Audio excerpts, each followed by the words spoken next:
Guys, I'm sitting here with KJ, which is he's a local from Glen Innes, one of the indigenous brothers here from Glen Innes, and Australia's native title owners to the country. And we're doing a bit of tattoo work on him at the moment. And KJ's had quite an interesting story, and he spent a lot of his youth, could I say, KJ, in prison, unfortunately. So, tell us a bit about yourself and your culture and a bit about your life, brother. Well, I come from Glen Innes, New South Wales. Newman area. What can I say? I've got a life like most black people. Docs, stuff like that.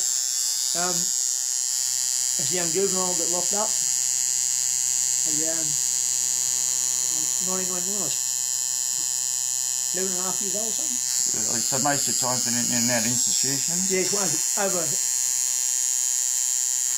probably about 14, 15 years, mate. Yeah, wow. So 20 years ago when the first time I got locked up, but most of it's been in and out of jail here. And why do you think that is, man? What is it about that? What is it? There's something, there's a lesson in there going on, or have you got some I mean, people will be asking why would you get yourself in so much trouble? I don't know, it's probably just who I am, who I was, what I stand for. Like, I'm only a little man, so like, always got told not to take shit and stuff. So I thought that, because I'm a little person, I thought I was going to get picked on or stuff like that. So I always thought I had something to prove or something. I don't know. Always stood your ground and stuff like that. Yeah, stood my ground and that. Yeah. Yeah, okay. And I had an attitude as a what they call it, little man syndrome. So not many people like me. Not to my face, but more like, yeah. Yes, you're like a gentleman, and I've been lucky enough to run into you here in Glen Innes, and we've become quite I've always been a gentleman, mate. I've always been a gentleman, but it's just, yeah. What about big culture, man, in Glen Innes, like indigenous background and stuff like that? The Bullable, eh? And Camille, where I come from. Come from Moree and Glen Innes here, so. Okay. And is there a strong community here? Yeah. I'd say so. Good couple of good brothers here, and a fair few that got, stone, do their own thing and that, so.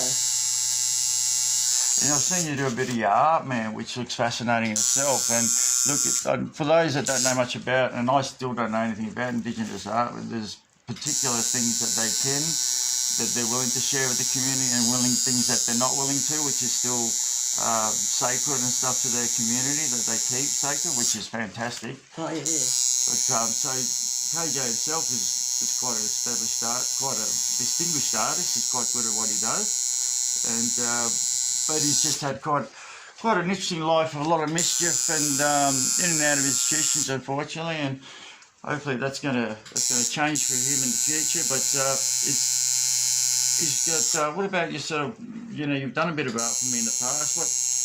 What is, at the moment we're just doing some of life struggles. Yeah, some of his life struggles here. We're tattooing some of his, and KJ, like he said, he's put a lot of time in and out of institutions and in jails. And what would you just say what Australia crime is like compared to or small town crime? Is there, what else can you add to about your story, bro? We'll catch up with him again. This is just an episode 1, and he's not used to having a camera about sitting in small front of him. communities and stuff like that, it was just nothing to do with bornness, You grew up the same way, everything, the same things, alcohol, drugs. So that leads you to need money, doing crime. And small communities, there's different people. Like people go to jail and stuff like that. We stand for a code. We live by a code, and it's just different, It's all, it seems a lot about respect, hey? And respect about others giving you respect, and earning your respect, and demanding your respect. You always give respect, but it just doesn't come back to you in this town, so. Yeah. Some of it does sometimes, but it's just terrible. Any more about your indigenous background and stuff like that happens here in Glen Innes. So Glen Innes is like on a, it's got a lot of sort of sapphires or sort of emeralds in this town. Yeah. And there's a lot of that seems to be popular. Is there anything that you can add with your indigenous background here and stuff like that? I mean, about the country here. Beautiful country, by the way. Beautiful country. There's the only place like I just go out bush when I need to calm down and stuff like that, like clear my mind. It's a healing process. So yeah, not really much I can say because like there ain't much about culture here because there's only certain few people that they give jobs and stuff to. Like even if highly educated like me, like I've done a lot of education through Dale and that, so I'm not very that. So I can, I've filled in a couple of forms to do some work and that here. It just never happens because I reckon it's only because of drugs. But why do they give certain people jobs? Even people that are on drugs, so.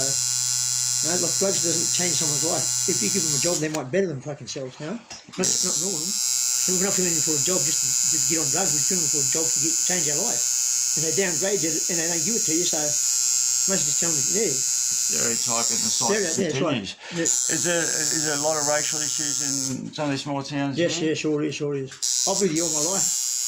And I still can't get a job, like. And with the criminal stuff, so, you know, like, get that long in jail, it doesn't, like, people know who you are, they won't give you nothing, don't give you a chance, don't give you nothing, so, yeah. It's just a reoccurring cycle that just keeps happening. Listen, brother, we'll leave that for episode 1.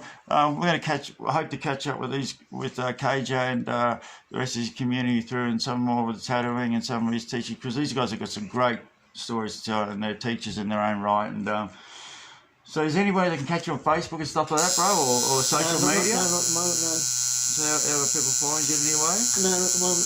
Okay, well, when you get to that stage, we'll tag KJ into some of these, so you can catch up with him in other ways and stuff like that. So anyway, thanks for talking to us, brother. Peace out. Thanks, bro.